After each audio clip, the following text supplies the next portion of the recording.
जय जगन्नाथ सांग मैंने गुड मॉर्निंग केमती अच्छा समस्ते मु तो बहुत भल अच्छी आज लंच रे कौन बनैबी चलतु देखा आज छतु तरकारी करवा से छतु काटिक रखीदे पियाज रसुण अदा टमाटर भी काटिक रखीदे आपको टे हल्का भाजवा टे तेल पकेवा जीरा पकेवा तापर अदा रसुण पकेवा टे हल्का फ्राए हो गले पियाज पकेवा पियाज भी टे हल्का ब्राउन ही आसिले काजू पकेदबा काजू भाजी हो गले टमाटर पकेवा टमाटर भी टे भाजी होगला टे लुण पकईदेवे हो बस होगला काढ़ीदे थंडा कर छाड़दे तापर छतु पकेबा आउ लुण हलदी पकईदे भाजीदे से भाजी होगला एपटे मसला थंडा हो गला नड़िया कंचा लंका मसला को टे प्यूरी बनईदे जो बनीगला तापर चलतु करवा तेल पकेबा तेल पकेला चीनी पकेले पियाज पकेले चुने चुने काटी रखी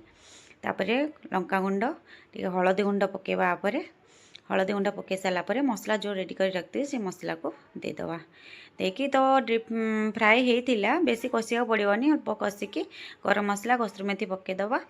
तापर मसला कषि होगला आमर तापर छतु पकईदबा लुण टे देदबा हल्का लुण तो पड़ा से अल्प टे दबा देखो मोर छतु तरकारी रेडी होगला आपन भी एमती बनईकि खातु आउ केमती लगे मत कहे मो लंच थाली रेडी होगला पुआ को देछि खाइबा पे केमती बाबा भल होइछि ठीक अच्छे।